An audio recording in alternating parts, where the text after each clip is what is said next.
자, 오늘 우리가 함께 은혜 받으실 말씀의 제목은 믿음, 미혹, 불법의 시대를 이기려면, 이런 긴 제목인데, 자, 예수님께서는 그때에 어느 때입니까? 마지막 때예요. 그래서 그때 징표로서 처처의 지진과 기근이 있고 또 난리와 난리 소문이 있고, 그러나 아직 두려워하지 마라, 시작에 불과하다고 말씀하면서 그때에 또 어떤 일이 있겠는가, 이게 다 한 세대에 일어난다는 거예요.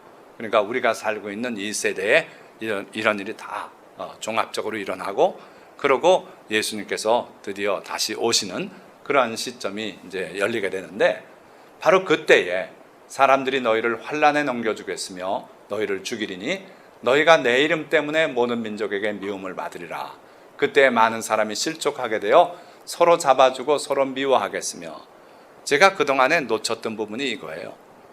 주로 전쟁 소식, 지진 소식, 그 다음에 거짓 선지자 이야기, 이걸 많이 했는데 자세히 보니까 미움의 시대라는 거예요.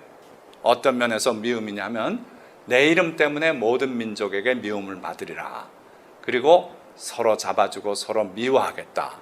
미움이란 말이 두 번 나오면서 이 마지막 시대가 미움의 시대다 하는 것을 예수님께서 분명히 말씀하셨어요. 또한 거짓 선지자가 많이 일어나 많은 사람을 미혹하겠으며 불법이 성함으로 많은 사람의 사랑이 식어지리라. 그래서 세 가지, 미움의 시대요, 그 다음에 미혹의 시대고, 그 다음에 불법의 시대다. 그래서 종합적으로 그 결과 어떻게 되는가? 많은 사람들의 사랑이 식어지리라. 그러나 끝까지 견디는 자는 구원을 얻으리라. 자, 사랑하고 구원하고 무슨 관계입니까? 여기 사랑이라는 것은 보통 우리가 생각하는 서로 간의 사랑, 이거 물론 그거 포함돼요. 그런데 그거보다 더 앞서는 사랑이 뭡니까? 하나님 사랑이에요. 그래서 예수님께서 율법 중에 가장 큰 계명이 뭡니까 할 때, 힘을 다하고 목숨을 다하고 뜻을 다하여 주 너희 하나님을 사랑하라. 이것이 가장 큰 계명이다 그러셨고, 둘째도 이와 같으니 내 이웃을 내 몸같이 사랑하라. 이 두 계명에 모든 율법이 다 걸려있다 그랬어요. 그러니까 사랑이라고 하면 하나님 사랑이 첫째예요. 그리고 이웃 사랑이 둘째예요. 그래서 여기 사랑이 식어진다 하는 것은 믿음이 식어진다는 거나 같은 얘기예요. 그래서 인자가 다시 올 때 세상에서 믿음을 보겠느냐, 주님께서 그렇게 말씀하신 적도 있어요. 그러니까 하나님에 대한 사랑이 다 식어져요. 누굴 뭘 사랑합니까? 대신 자기 사랑으로 바뀌어요. 그래서 성도들이 신앙생활을 하는 것 같은데도 가만히 보면 하나님에 대한 사랑은 식어져 버렸어요. 자기를 사랑하는 거예요. 지옥 안 가려고 그렇게 해서 예수 믿는 것이고, 복 받으려고 11조 드리면 또 복이 온다니까 그래 드리는 거고, 이런 식의 하나님에 대한 뜨거운 사랑 때문에 움직이는 게 아니라 자기를 중심으로 움직이는 시대가 된다는 거예요. 그래서요, 우리가 그렇게 믿음을 잃지 않고 하나님에 대한 사랑과 이웃에 대한 사랑을 회복해야 구원을 끝까지 놓치지 않고 나갈 수 있다는 거예요. 그 하나님에 대한 사랑 놓고 이웃에 대한 사랑도 놓고 나 자신을 사랑하고 돈을 사랑하고 세상 사랑하는 그런 상태가 되면은 결국은 구원을 놓치게 될 수 있다는 거예요. 그래서 우리가 오늘 이 미움의 시대, 그리고 미혹의 시대, 또 불법이 성하는 이 시대에 어떻게 과연 하나님에 대한 사랑을 잃지 않고 이웃을 또 사랑하면서 우리의 믿음을 지켜나갈 수 있는지를 우리 보고자 하는 겁니다. 자, 첫째로 미움의 시대는 증오의 시대라고도 할 수 있습니다. 증오의 대상인 유대인들, 바로 예수님께서 그 말씀을 하신 거예요. 그때 사람들이 너희를 환난에 넘겨주겠으며 너희를 죽이리니 너희가 내 이름 때문에 모든 민족에게 미움을 받으리라. 하나의 민족으로서 유대 민족이라는 민족이 모든 다른 민족의 공통적인 증오의 대상이 되는 그런 시대가 된다는 거예요. 자, 이 말씀을 가지고 너무도 많은 사람들이 크리스찬들이 이 압박을 당하고 순환을 당할 때가 온다, 그렇게만 해석했어요. 20세기 전엔 다 그랬습니다. 그런데 20세기에 유태인이 600만이 학살되는 모습을 보고, 아, 이게 예수님께서 유태 민족을 가리켜 말씀한 것이다 하는 자각들을 하게 됐어요. 물론 두 가지 의미가 있을 수 있어요. 유태 민족의 순환을 말씀하기도 했고, 또 그리스도인들의 순환을 말씀했다고도 볼 수 있습니다. 왜 유태 민족이 순환을 받는가? 예수님의 이름 때문에요. 왜요? 그 유태민족이 예수님을 잡아 죽이지 않았습니까? 그랬다는 죄목으로 많은 다른 민족들이, 그리스도인들이 된 민족들이 오히려 유태민족을 미워하기 시작했어요. 그래서 예수님을 죽인 이 민족은 없어져야 타당하다 해가지고 유럽의 그 많은 나라들이 연합해가지고 예루살렘을 이슬람 세력에서 되찾겠다고 십자운동을 하면서 유럽을 훑고 지나가서 팔레스타인까지 가는 동안 엉뚱하게 이슬람하고 싸우기 전에 유태민족들을 말살했어요. 그래서 동네마다 유태인들을 다 죽이고 불사르고 그렇게 수많은 일을 했어요. 그러고 또 마지막 20세기에 나치가 일어나서 무참하게 학살했어요. 이 뒤에는 배경에 사탄이 있어요. 사탄이 하나님의 민족을 마지막에 다시 나라 일으켜 세울 걸 알고 그렇게 학살하고 그랬어요. 지금 그래서 유태인들에게 예수 믿으라고 하면 안 믿습니다. 거의 대부분. 왜요? 우리를 그렇게 학살하고 미워하고 그런 종교가 바로 기독교라는 거예요. 그리고 지금 또다시 이슬람 종교들이 그렇게 또 유태민족을 미워해요. 그러니까 유태민족에 대한 증오와 미움은 정말 이건 원인을 알 수 없는 사탄이기 때문에 하는 그러한 증오예요. 자, 더 무서운 거는 이 증오를 바탕으로 세워진 집단들이 있다는 거예요. 이게 이전에 못 보던, 그러니까 20세기에 예수님께서 말씀하는 마지막 시대에 이런 현상들이 나타나고 있어요. 요한계시록 6장에 보시면은 어린 양이 인을 떼실 때 그 봉인했던 것들이 열리면서 사건이 하나씩 진행됩니다. 그게 마지막 때 일어나는 일인데 첫째 인을 뗄 때 흰 말이 나오고 이건 인본주의예요. 민주주의예요. 그래서 이기고 또 이기려고 해요. 그러니까 온 인류 가운데 그런 새로운 사상이 들어와 가지고 그래서 그게 인류에게 막 환영받고 이기고 또 이기려고 하는 찰나에 뭐가 나옵니까? 둘째 인을 떼니까 붉은 말이 나와요. 붉은 말은 큰 칼을 받았는데 많은 사람을 죽이고 또 서로 죽이게 하는 그런 세력이었어요. 공산주의라고 보면 거의 틀림없어요. 그래서 공산주의가 러시아에서 혁명을 일으키면서 수천만 명을 죽였어요. 말이 됩니까? 그러고요. 그 다음에 공산주의 혁명이 일어나는 데마다 수천만 내지 수백만이 그냥 파리목숨처럼 날아가요. 그들은 인간의 생명을 존중하지 않습니다. 그러니까 자기들의 혁명에 방해가 되면 다 죽이는 거예요. 캄보디아에서 뭐가 일어났습니까? 킬링필드 해서 안경만 쓰면 다 죽여요. 이건 지식인이다. 지식인이 우리를 착취했다 해서 증오의 대상이 돼서 다 죽었어요. 그래가지고 의사 다 죽죠. 공부한 사람 다 죽여요. 영어 시켜봐서 영어 할 줄 알면 죽여요. 해가지고 자기 인구의 3분의 1을 죽였어요. 지식인을. 그러고 나니까 지식인이 없으니까 의사도 없고요. 그래서 의료도 다 낙후되고 나라가 그렇게 되지 않았습니까? 지금 우리 대한민국에서 선교사들이 나가서 많이 돌봐주고 있지만 아직 멀었어요. 그러니까 이 증오의 집단들이 생겨났다는 거예요.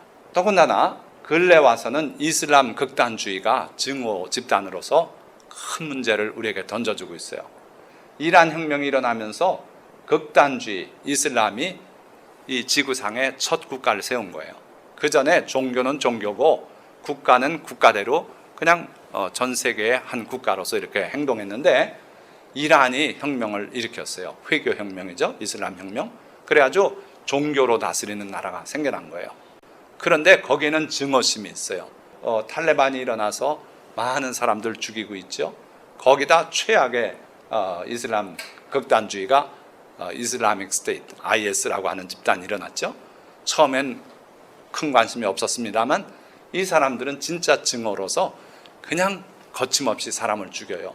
그래서 포로들 잡아놓고 시리아에서 IS가 일어나서 사람들 눕혀놓고 다 그대로 쏴 죽이고 그걸 자랑스럽게 비디오로 찍어서 만천하에 공개하고 그리고 기독교인 잡아서 쭉 끌려놓고 목을 다 치고 여성은 잡아서 성노예로 하고 정말 사탄이 지옥문을 열고 나왔다고 뿐이 더 이상 표현할 수가 없어요. 그런 증오를 바탕으로 한 그런 집단들이 생겨났다는 거예요. 자, 그런데 곧 다가올 시대에 이 IS보다 더 무서운 집단이 세계 정부로서 나타난다는 데 문제가 있어요. 요한계시록에 예언된 대로 보면 그래요. 그래서 IS보다 더 무서운 세계 정부 시대가 오는데 이땐 무슨 일이 벌어집니까? 그가 권세를 받아 그 짐승의 우상으로 말하게 하고 또 짐승의 우상에게 경배하지 않는 자는 몇이든지 다 죽이게 하더라. 옛날엔 이게 말 같지 않았죠. 우상을 만들었는데 그 우상이 어떻게 말을 하는가? 그까짓 거 쉬워요. 그런데 이제 그런 과학보다도 어떤 영적인 힘이 더해져 가지고 정말 온 인류가 놀랄 만한 그러한 현상을 보여주고 그러고 세계 정부로서 일을 하게 되는데 그 오른손에나 이마에 표를 받게 하고 이 표는 곧 짐승의 이름이나 그 짐승의 수라. 그의 수는 666이니라. 그래서 666이란 얘기가 수없이 나오는 거예요. 이 마지막 때에 세계를 석권하는 단일 정부가 나오는데 그 정부가 하는 일이 바로 이마나 손에 표를 받게 하는데 그 숫자를 세봐라. 그게 바로 666이다. 사람의 숫자다 이거예요. 그래서 요것만 딱 떼가지고 수없이 666 표 받지 말라 그러고 베리칩이 그거라 하고 별거 다 지금까지 진행되어 오지 않았습니까? 그런데 이게 뭐냐면 세계 단일 정부가 출현하면서 그리고 우상이 말을 할 수 있는 그러한 표적을 보여주고 그러고 나서 하는 일이에요. 그래가지고 표 받지 않는 자는 다 죽이고 가차없이 죽입니다. 지금 IS가 하는 짓을 보면 이렇게도 될 수 있겠구나 하는 그런 인상을 여기서 받는 거예요. 그러니까 성경 말씀대로 머지않아서 세계 단일 정부가 되는 날 그날 우리는 도망가야 될 거예요. 여기서 살아남기 어렵다는 거예요. 그래서 증오의 시대에 대해서 그 정도 말씀드리고 두 번째 미혹의 시대에 우리가 살고 있다는 거예요. 많은 거짓 선지자들이 나타나서 이렇게 큰 능력도 보여주고 병자가 낫게 하고 이런 일들이 20세기에부터 일어나는 거예요. 우리가 최근에 체험한 그 거짓 선지자들과 임박한 종말론만 잠깐 살펴봤으면 좋겠어요. 92년에 이장림 목사라는 사람이 계시를 받았는데 예수님이 몇 월 며칠 날 재림하신다는 거죠. 그래서 다 들고 나섰고 방송 매체들이 다 그거에 대해서 카메라 갖다 들이대놓고 기다리고 있고 시간 보면서 오시는가 이렇게 촬영해가지고 방송도 하고 그랬어요. 안 오셨어요.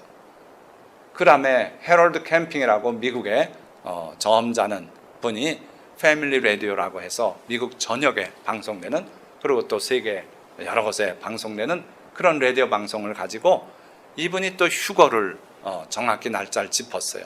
몇 월 며칠 날 예수님이 오시고 우리 성도들은 다 공중으로 들려 올라간다고 남은 시대의 모습을 막 영화화해서 보여주고 그랬는데 그것도 다 불발로 지나갔고 결국 이분은 그래도 양심이 있어서 한 번 연기했다 그것도 안 되니까 결국 사퇴하고 그리고 은거생활 속에 들어가고 그러고 말았어요. 그러니까 그걸 그렇게 믿고 기다리던 사람들이 많이 자살하고 이런 일이 벌어졌어요. 2012년이 종말이다.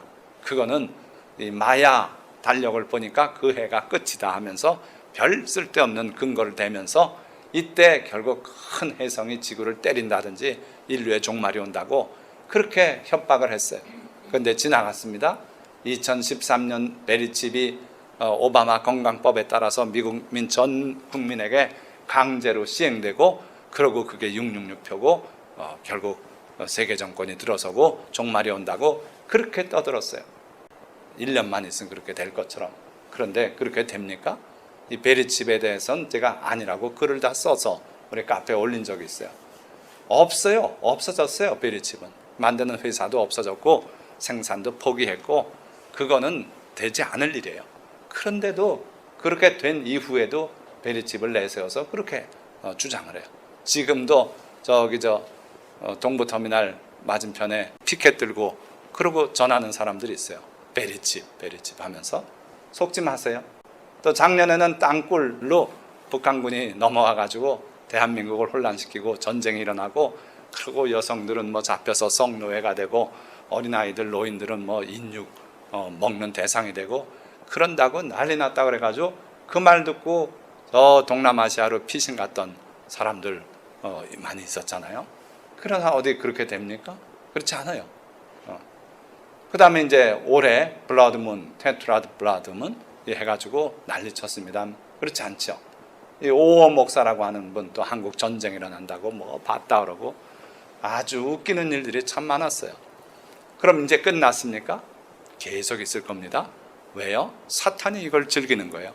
이렇게 해서 양측의 효과로 뭐라고 말해도 성경의 예언도 믿지 않는 그런 시대를 일궈내려고 열심히 일하고 있는 겁니다. 자, 그런데 여러분들이 성경에 조금만 능통하시다면 그 임박한 종말론을 내세우는 사람들 다 거짓된 걸 알 수 있어요. 예수님께서 뭐라 그러셨습니까? 그러나 그 날과 그때는 아무도 모른다. 아무도 모른다. 하늘의 천사들도 심지어 나도 아들도 모르고 오직 아버지만 아시느니라. 이렇게 분명히 말씀해 놨는데 어떻게 해럴드 캠핑이라는 사람이 2010 몇 년 몇 월 며칠 날 예수님 오신다고 그렇게 말할 수 있습니까? 이장림 목사라는 사람이 어떻게 그렇게 계시 받았다고 말할 수 있습니까? 그런데 그렇게 말해요. 자, 예수님은 이 본문 뒤에 뭐라 그랬습니까? 그날과 그때 예수님이 다시 오시는 날 아무도 모른다 그랬었는데 그날 환난 후에 내가 오겠다 그랬어요. 휴거소를 믿는 사람들은요, 이 지상에 있는 큰 대환난 전에 성도들이 다 공중에 들어 올려가고 남은 쓰레기들만 하나님이 벌 내리신다고 그렇게 믿어요. 그래서 나는 휴거될 것이라고, 곧 휴거가 될 텐데 뭐하러 직장 열심히 나가냐고 직장도 그만두고 공부도 그만두고 이러고서 휴거될 날짜만 바라보는 그런 사람들이 많았어요. 헤럴드 캠핑 때 그랬고, 그리고 지금 또 테트라 블러드문 그걸 보고 또 그래요. 분명히 이번에 큰일이 벌어진다고 열내서 설교를 해요. 그런데 지나갔어요. 그분 앞으로 어떻게 뭐라고 말할지 모르겠습니다. 근데 예수님의 말씀은 분명히 그날 환난 후에 예수님이 예고하신 인류 최대의 환난이 있고 그 후에 인자가 천사들을 보내서 땅끝에서 저 땅끝까지 택하신 자들을 다 모으겠다 그랬어요. 그러니까 환난 후에나 주님이 성도들을 모으시지 환난 전엔 아니에요. 그러니까 이 지상에 앞으로 큰 환난이 올 걸 우리는 각오하고 그러고 믿어야 된다는 거예요. 예수님의 수제자 베드로도 주의 날이 도둑같이 올 것이라고 분명히 말씀하고 있어요. 도둑같이 온대요. 그건 무슨 의미입니까? 도둑이 언제 올 줄 알아서 미리 대비하는데 도둑은 꼭 예고하지 않았을 때 온다는 거죠. 그래서 어떤 사람도 예수님이 이때쯤 올 거라고 예측 못한 그때에 예수님이 오신다는 거예요. 자, 그런데 문제는 이 많은 사람들이 자꾸 날짜를 짚고 하는데 그 근거로 이걸 내세워요. 뭔지 아십니까? 사도 바울의 서신에 형제들아 너희는 어둠에 있지 아니하며 그날이 도둑같이 너희에게 임하지 못하리니. 예수님은 도둑같이 오겠다 그랬어요. 베드로도 예수님은 도둑같이 오실 것이다. 그런데 사도 바울은 형제들아 너희들은 어둠에 있지 않으니까 그날이 도둑같이 너에게 임하지 못할 것이다. 한번 찾아보세요. 데살로니가전 성경 찾아보십시오. 4, 5장 2절 보세요. 뭐라 그랬습니까? 자, 2절에는 주의 날이 밤에 도둑같이 이룰 줄을 너희 자신이 자세히 알기 때문이라. 그런데 4절에 보면 형제들아 너희는 어둠에 있지 아니하며 그날이 도둑같이 너희에게 임하지 못하리니 너희는 다 빛의 아들이요 낮의 아들이라 하면서 여러분들에게는 예수님이 알려주실 수 있다는 그런 뉘앙스로 얘기하는 거예요. 그러니까 예수님의 말씀 옳다. 분명히 도둑같이 온다. 그러나 하나 더 더해가지고 그거는 어둠에 속한 사람들을 위한 얘기고 너희들은 어둠에 속한 자가 아니다. 그러니까 주님이 오실 날을 알 수 있다는 뉘앙스예요. 그러다 보니까 이 말씀을 근거로 자꾸 주장해요. 모른다 그러셨지만 사도 바울은 알 수 있다고 얘기했다 이거예요. 그래가지고 자꾸 날짜를 짚는 겁니다. 그래서 베드로 사도가 이런 말씀을 했어요. 우리의 사랑하는 형제 바울의 그 쓴 이야기 중에는 마지막 날에 대해서 어려운 것이 더러 있다. 그런데 무식한 자들이 그것도 억지로 풀다가 스스로 멸망에 이르느니라. 이렇게 경고했어요. 바로 이런 말씀 때문에 얘기하는 거예요. 어떻든 성경적이지 않은 종말론이 주는 해악이 많이 있어요. 아시는 것처럼 정상적인 삶을 포기하고 종말과 휴거에 몰입해요. 이 휴거 개념도 예수님은 마지막 환난 후에 내가 천사들을 보내서 이 땅에서 저 땅 끝까지 해서 모으겠다고 말씀하셨지, 환난 전에 휙 하고 올라가고 나머지 사람은 아빠 어디 갔어? 뭐 이러고 있다가 쏟아지는 그 진노 속에서 멸망하고, 이게 아니에요. 자, 어쨌든 그 예언을 믿다가 예언이 실현되지 않고 시간이 지났단 말이에요. 그러면은 그 중에 많은 사람들이 신앙과 삶을 포기하기도 하고, 또는 또 다른 종말론자에게 속해서 또 종말이 오길 기다려요. 참 이상한 현상이에요. 그래서요, 짐 존스의 경우에는 이 짐 존스를 따라서 다 같이 자살했고요. 이건 이제 그걸 믿고 따르는 사람들에 대한 얘기고, 바깥 세계에는 어떤 영향을 주냐면요, 불신자들이 예수 믿는 사람들이 뭐라고 말하든 뭐 이제는 안 믿어요. 불신 세계가 그 불신이 더욱 깊어지고 조롱하게 돼 있어요. 그래서 복음 전파의 길을 막아버리는 게 바로 이 종말론들이에요. 아직 예수님이 오시려면 해야 될 일이 많이 남아 있습니다. 예루살렘 성전도 재건돼야 돼요. 근데 예루살렘에 이슬람 그 모스크가 있지 성전이 재건되지 못했어요. 그리고 구약에 하나님께서 예언하신 내용들이 성취되려면 아직도 세월이 더 필요해요. 그런데 그런 건 안 보고 그냥 금방 올 듯이 그렇게 주장하는 일들이 많다는 거예요. 자, 세 번째, 불법의 시대에 우리가 살고 있어요. 이건 간단하게 말씀드려요. 자, 남성끼리 키스를 합니다. 남성끼리 성관계를 해요. 하나님께서는 이걸 뭐라 그랬습니까? 남색한다 그래요. 남색. 남자가 남자와 성관계를 한다는 거예요. 이런 자는 돌로 쳐서 죽이라 그랬어요. 그런데 지금은 어떻게 됐다고요? 이 동성연애, 여성끼리의 동성연애도 마찬가지입니다만은 이게 합법화됐어요. 자기들이 좋아하고 하는 거 내버려 둔다는 것까진 우리가 좀 참을 수 있어요. 그런데 법이 어떻게 됐습니까? 여기에 대해서 비판하거나 반대하거나 그렇게 설교하거나 뭐 이렇게 하면 불법이 돼요. 그게 해리 라우슨 부부가 한 1년 전에 예수님을 믿게 됐어요. 그래서 예수님을 열심히 믿는데 자기 회사에 어떤 여성 둘이 동성연애, 동성 커플인 걸 알고, 그러고 그들에게 이 영화를 한번 보시오 하고 이메일을 보내면서 영화 사이트를 소개했어요. 그게 알려지면서 바로 해고됐어요. 경고도 없이. 왜요? 그건 불법이다 이거예요. 하지 말아야 될 불법 행위라는 거예요. 그러니까 자기의 성적 견해를 가지고 남한테 왜 이러라 저래라 하느냐 하는 거죠. 그러니까 이제는 올바른 소리도 못하는 그런 법적인 체계 속에 들어갔어요. 옛날에 미국은요, 학교 수업하기 전에 선생님하고 애들하고 기도합니다. 그러고 수업을 시작했어요. 지금은 그걸 못해요. 캐톨릭 신자였던 존 F 케네디 대통령이 그 법을 통과시켰어요. 그래서 케네디 대통령 이후에는 학교에서 기도하는 게 금지되어 있어요. 어떻게 믿음으로 세워진 나라가 이렇게까지 변할 수 있습니까? 그러니까 지금은 불법의 시대라는 거예요. 예수님께서 분명히 말씀했어요. 지금은 낮이다. 그러나 밤이 되면 우리가 일할 수 없다 하면서 내가 있을 동안 낮이라고 말씀하고 해야 될 일을 그때 해야 된다고 말씀했어요.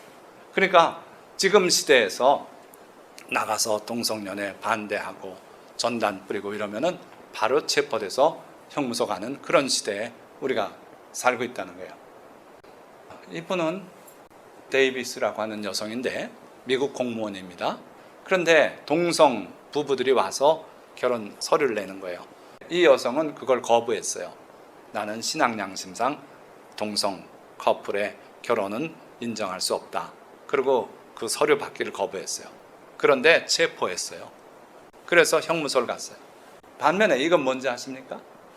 이거는 2년 전에 2013년도에 그 두 여인이 동성 결혼하겠다고 결혼 신청서를 넣었다가 접수 안 해주니까 거기 농성하라고 있는 거예요. 그러니까 정부에서는 당신들은 물러가라고 명령을 내렸어요. 근데 물러가지 않고 버텨서 체포되는 장면이에요. 그러니까 2년 전에는 동성 결혼하겠다고 떼부리던 자기들이 잡혀가는 시대인데 지금 바뀌었다 이거예요. 그걸 접수를 안 해주면 오히려 이 사람이 잡혀가고 동성연애에 대해서 그러지 말고 바로 살아라 하고 영화 한 편 추천해서 보내면 해고되고 이런 시대에 우리가 살고 있어요. 이 시대를 예수님은 뭐라 그러십니까?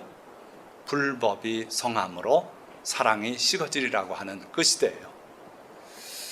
자, 불법이 지금 이제 교회 밖에서만 불법의 시대인가? 아니고 교회 안이 불법의 시대가 됐어요.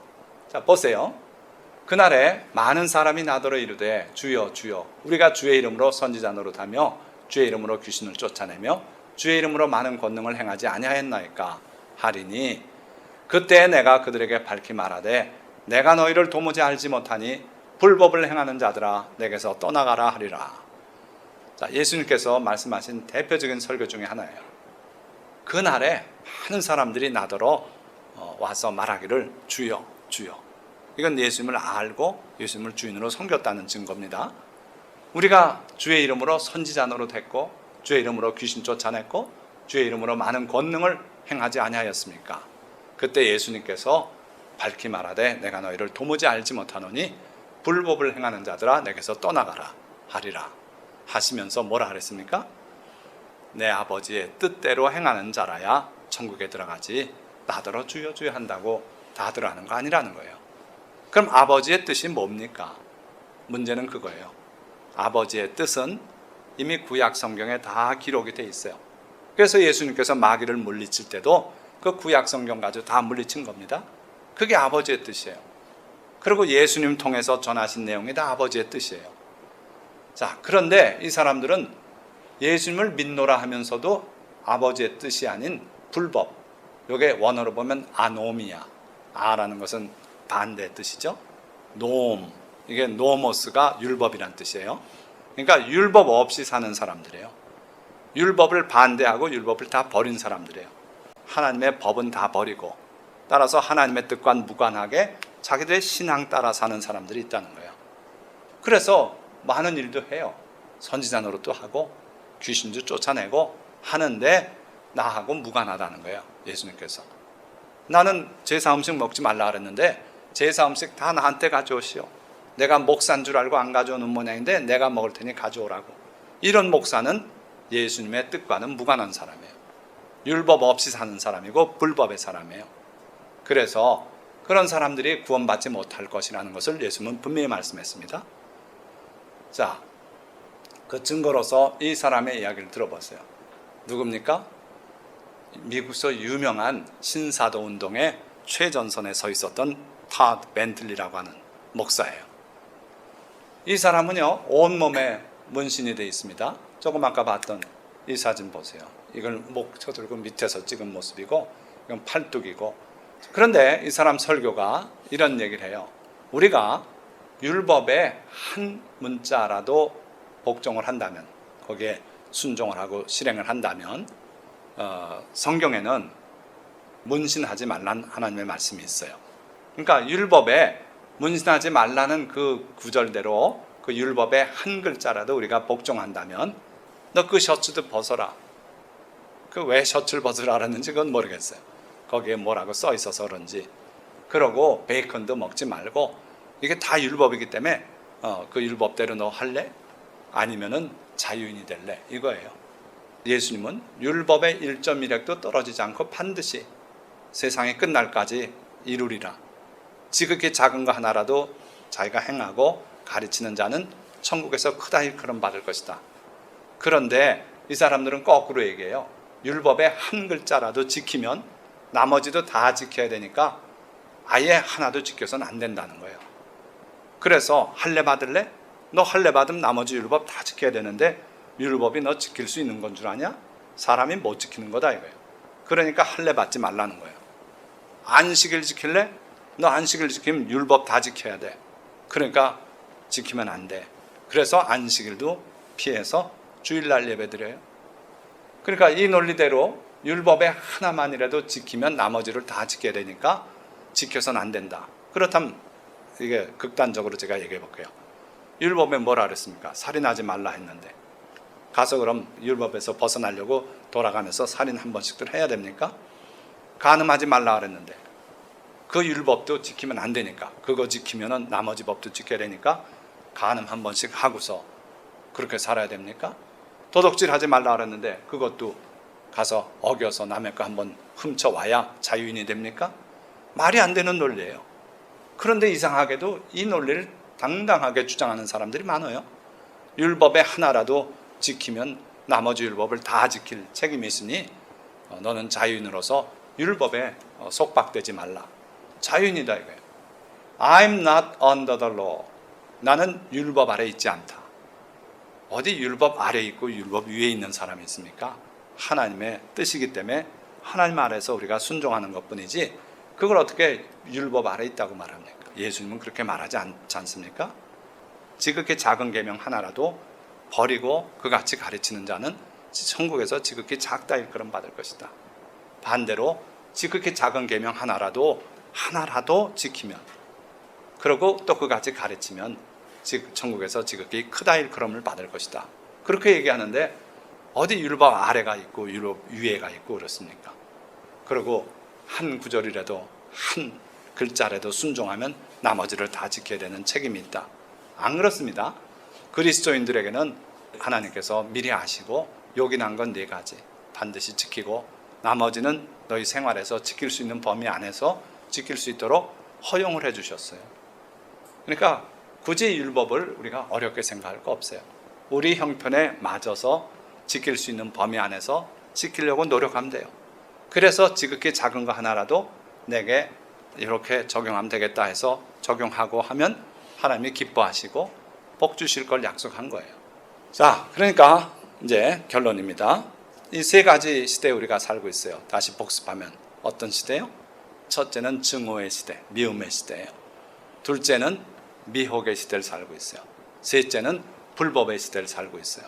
그래서 율법 없이 사는 삶을 신앙으로 택했어요. 그건 올바른 신앙이 아니다는 거예요. 자, 그러면 이 시대를 이기려면 어떻게 해야 되는가? 예수님께서는 나가지 말고 믿지 말라 그랬어요. 그때 사람이 너에게 말하되 보라 그리스도가 여기 있다 혹은 저기 있다 하여도 믿지 말라. 첫째 믿지 말라는 거예요. 거짓 신학이 많이 등장할 거예요. 그래서 어떤 종교를 믿어도 다 천국에서 만나게 된다고 거짓말을 하됩니다. 믿지 말라는 겁니다. 하나님은 지극한 사랑이시라 한 사람도 지옥 보낼 수 없다. 믿지 말라는 거예요. 여호와는 소멸하는 불이시라 그랬어요. 그래서 어린 양의 생명책에 기록되지 않은 자는 다 예외 없이 불못에 던져지더라고 성경은 말씀하고 있어요. 그러니까 지옥 갈 사람 하나도 없다. 하나님은 사랑이기 때문에 그렇다. 그건 거짓 교리예요.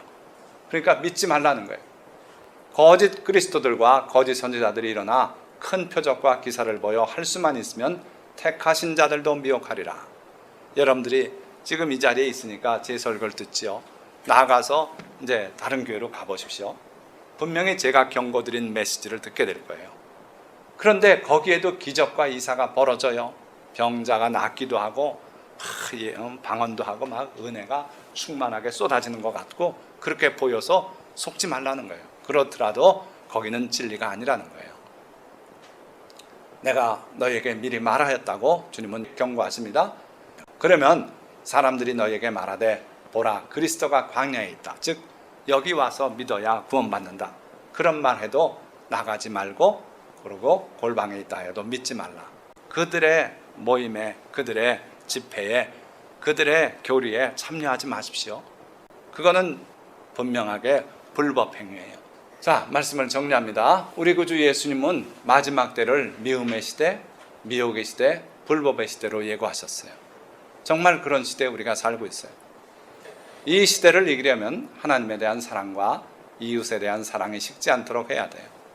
그러기 위해서는 깨어서 기도해야 돼요. 그리고 그 어떤 거짓 신학에도 귀를 기울이지 마세요. 그들의 모임에 함께하지 말고 오직 주님의 말씀으로 돌아가 행하는 믿음으로 살아가시기 바랍니다. 행함이 없이 믿음으로만 구원받는 거 아니라는 거예요. 기도하겠습니다.